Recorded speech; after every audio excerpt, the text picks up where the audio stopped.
Welcome to Chris Parkin Shooting Sports. This is a Schmeisser SP-9 straight pull UK specification 9mm parabellum rifle. Now this one has actually come as a kit. Now this is something Edward Brothers in the UK, who are the distributors for these products, have put together. It's got a Falke red dot reflex sight on it and an HQS moderator.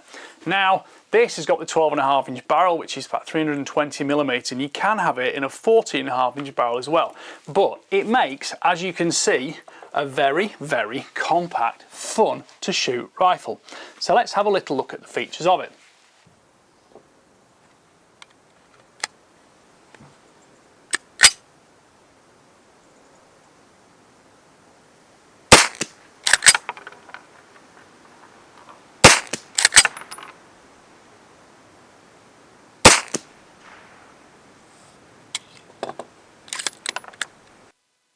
The Falke sight has a quick release lever, so you can swap it easily if you want to go to a scope and use the Picatinny rail to its great advantage for multiple sighting options. Of course, a rifle scope will give you a little bit more precision on this rifle than a red dot, but the red dot is of course fast and very pointable. Screw cut at the front, 14x1 on the barrel, which is, like I say, 9x19 parabellum, so a nice little cartridge for shooting at the range. I shot it out to 50 metres, but we'll talk about that in a moment. So this moderator obviously screws on the barrel, 14x1 thread as I said, and this is going to take longer to do left-handed at distance than I was expecting, but there we go. And there we can see the barrel as it is. Now that is a super compact rifle. It's got a telescopic stock on it. And overall length is just 800mm at full extension, which is 31.5 inches. Length of pull though is telescopic like that, and it goes from 290 to 360mm, which is 11.5 to 14.25 inches. Overall weight is 2,654 grams, which is £4.14 ounces. So it's very light, very easy to handle, nice to use. We've got a short forend on it. This has got M-lock on it, and there's Picatinny rail on top for scope mounting, or in this case, the red dot sight. It comes with some really nice iron sights as well. Now I call them iron sights, open sights. I don't know what it is about these, they're just really nice to use, and with the actual scope on that mount you can see straight through as well and still use them if you want to. The front post is elevation adjustable, the rear diopter is windage adjustable, and it also flicks into one of two positions, so you can either have the large or the small aperture to sight through. So that gives you quite a bit faster or slightly more precise sighting options. But I think given the fact this is a kit, come with the red dot sight, the Falke red dot sight, let's talk about that.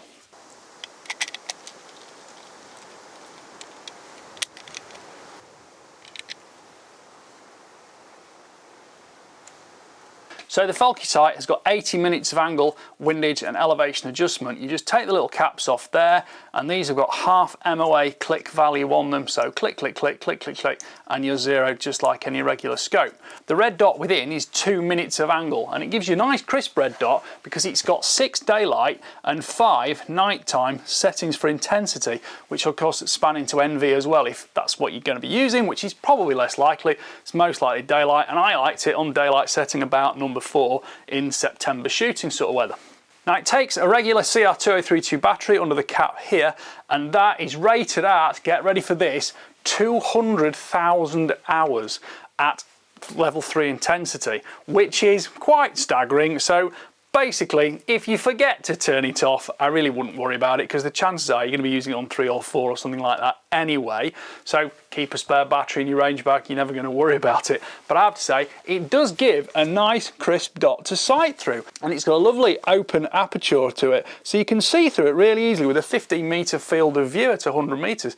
It's got flip-up lens caps to protect those multi-coated lenses, and of course you've got a nice large round tube to look through, and you've got a good field of view on it as well. So I actually found it one of the most comfortable red dot sights I've ever used, with both eyes open to shoot. Now a red dot sight is never going to be the most super accurate hole punching system for sighting a rifle, but fundamentally it's fast, it's fun to use, and this is of course, let's face it, a fast, fun to use rifle. Now I will put a link on screen for the video I did on one of these before, where I did actually shoot them out to extended distances and did a little bit more ballistic with them, because I have to say they are superb fun. But with the moderator and the short overall length, it is such a handy fun rifle to use, and of course it's fairly quiet as well. 9mm ammunition is not terribly expensive. I got supplied with some Hornady ammunition for it.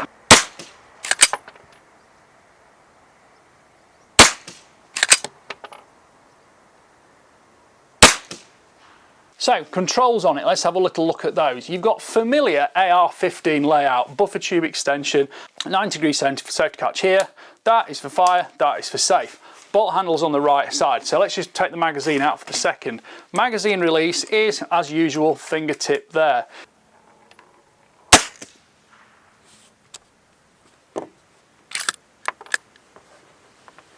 Now, the magazine release on the right side here, index finger, pop that and it will drop out. That's a 17 round Glock magazine. The rifle actually comes with two 10 round magazines, but they've got the usual little holes on the back so you can see exactly how many's in them if you need to. Controls at AR-15 normal.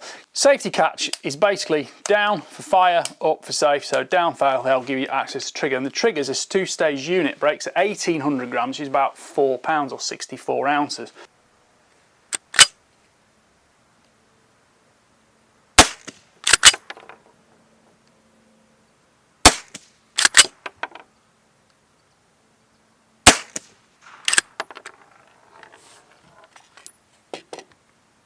So without that magazine in, now if I just pull that bolt handle back, that will go forwards and we can do a nice safe dry fire, click like that. And then of course, being UK specification, it's not semi-automatic sadly, but grip it, rip it, grip it, rip it. Now, one thing I will say is, this is originally a semi-automatic rifle. It is designed to work from instant gas pressure. So if you just sort of go like this with the bolt, you won't get particularly fast extraction or ejection. And sometimes you might not get full extraction and ejection. So just remember, use it quickly. It's supposed to be fun. Don't be babying with it like that, and it's fine. It will work every time. Now, when you've got a magazine in the rifle, it will hold open on the last round. Let me just show you that, and that will do like that. But when you want to use it, you can close the bolt either with the lever on the side there, like that. You can just take that back out again. You can just grip it, rip it like that to close the bolt. Or you can actually use this lever on the side here, and that, I've got to keep taking the magazine in and out to allow this to work on camera. But that, with the bolt back, you can just pull it down with your index finger again. So you've got full control there with just that finger of both the magazine and the bolt system. But that won't quite clip in when the bolt's in. You can, if you desire, use the T-handle on the back, but of course the bolt handle and everything like that is reciprocating. So realistically, that's just a kind of relic of the originality of the rifle. And that side handle is where it's at. You can remove the side handle here and you can put it in one of three positions. So kind of going out at 90 degrees or 45 or down like that. But when it's down, you've got a little bit less room for your finger underneath it. And that 45-degree position seems to be the nicest in operation. If I just pull that back, pop the magazine in, that will hold open anyway. So you've got multiple options for how it's going to work and how you're going to use it. But they all work perfectly well, just decide which one is suited to you.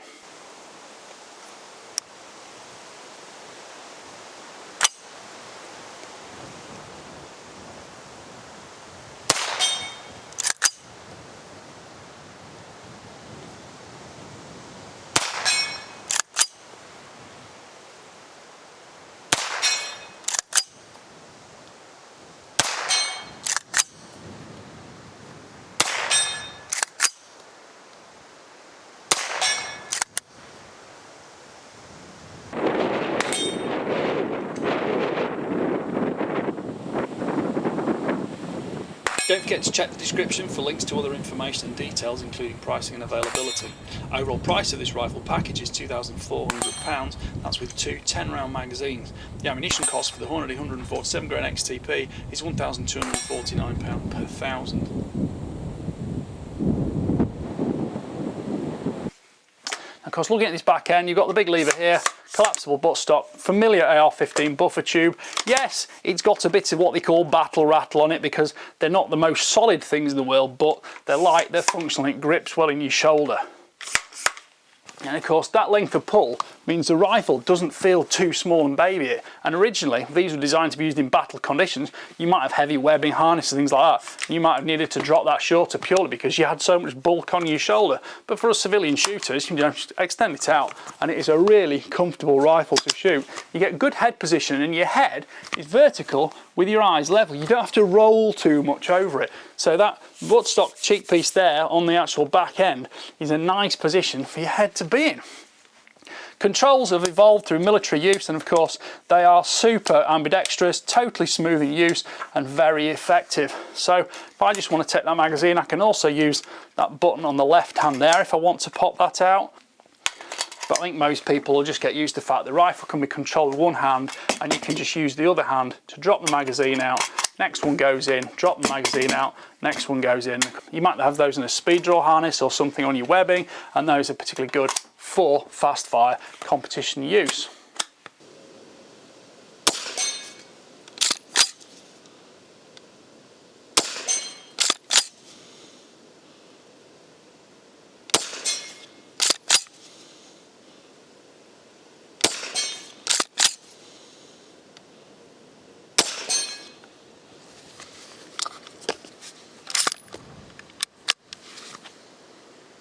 So what's it like to shoot? Well, as I say, predominantly I was using the 147 grain XTP Hornady bullets, and these worked extremely well. I was getting about 1119 feet per second, which is just over 400 foot-pounds.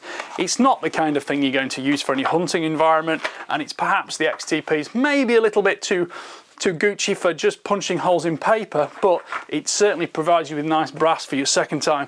But of course the great thing about these small pistol evolved cartridges is the fact you've got oodles of brass, which is easily reloadable for, well, I wouldn't like to say how many times, but I don't think you'll have too much trouble reloading these 10 or 20 times and getting some great performance with them. And of course that's a huge money saver. So if you're using this rifle for, you know, an indoor club or something like that, a lot of people might use 38 357 lever actions. Well, you could be the one who has the straight pull 9mm. A little bit of a different option, gives you a different look. And of course if you've got it with a Falke red dot sight on it, it's a different variety, different variation as well.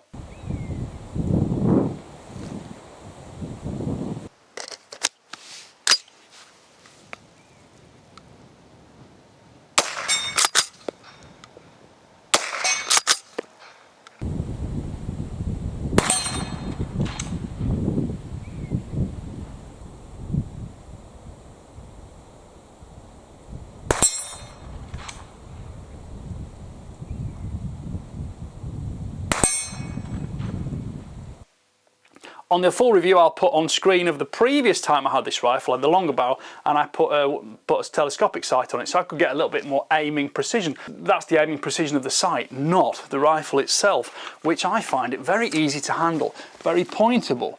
And it's really nice to hold because you've got so much space for your hand position on the front. You can shoot from different positions in terms of kneeling, prone, standing, sitting. You could put M-lock on it, put a bipod on it, gives you a lot of options. And again, when I was shooting longer distance, I think I shot one off a bipod on the previous video.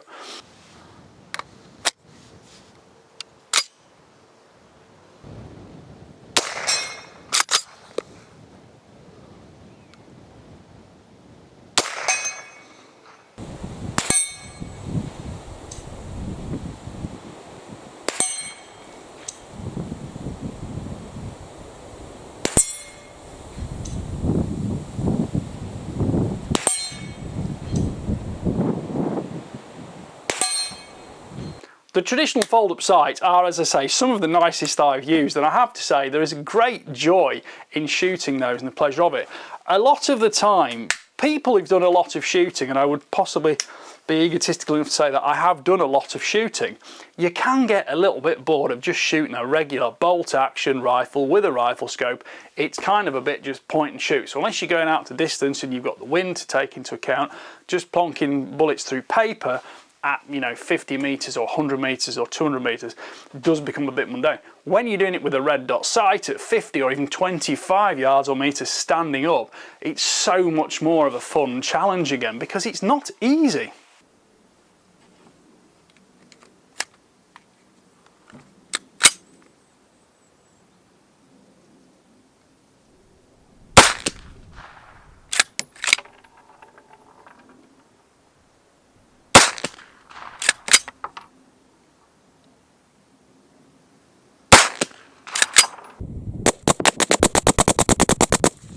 Now, the first time I took it out, that is freestanding indoors at 20 yards. So again, it's not the most spectacular group in the world. I really enjoyed doing that, and I still missed one of them out there. But my joy was to try and keep them all in the black in the centre. Some of the other targets. So this one was when I first took it outside at 50 metres, and I was just banging and banging and banging away, having a great time with it. And you can see I was a little bit high right, so I made some adjustments to the scope. And then when I moved on a bit after that, did a bit of ballistic testing, you know, did the chronograph, things like that. That's where we came out with the 1,119 feet per second, 409 foot-pounds. That was pretty much the fun I had on paper. Then I transferred to doing a bit of multidiscipline shooting, but you know, different positions, shooting on some steel, because you get reactive gongs and clongs and bongs and bings and bangs and clangs. So that's all good fun too.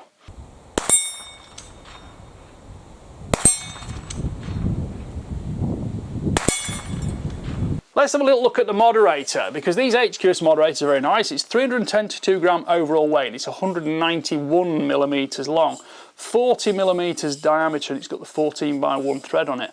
Of course, the 9 millimeter parabellum is not a hugely loud cartridge, but that just takes that little bit of muzzle crack off it. And of course, it's just supersonic. If you were shooting maybe a slightly heavier bullet, or maybe downloading slightly, and you went subsonic, well, you would have a very quiet rifle then. And that's another thing you could try out and challenge yourself to.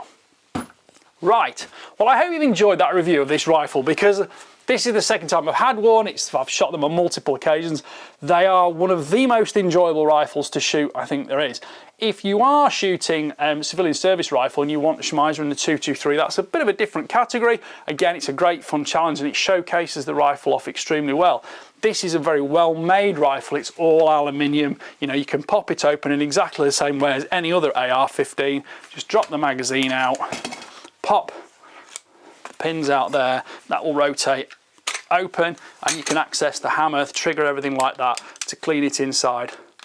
And you've obviously got magazine access and dust flap access and things there too. Pop that back together, click that back through there, cock it back, off you go again. Just pop that magazine in, because that will do the same job as locking the bolt open. Put the sound moderator back on the front, off you go shooting again. And it is, sorry, the word is just fun. And it's one of those rifles I just love shooting, because it's just enjoyable and challenging. And it's not too expensive, it's not too noisy, and if you really want to, it's quite good fun shooting at longer distances. It's not going to shoot your teeny tiny little groups, but it is going to give you that one thing about shooting that's always the joy, the challenge of hitting the targets with it. Right, I hope you enjoyed that review. Thank you for watching. Please like, subscribe, comment, and make sure you click the notification bell. But for now, see you later.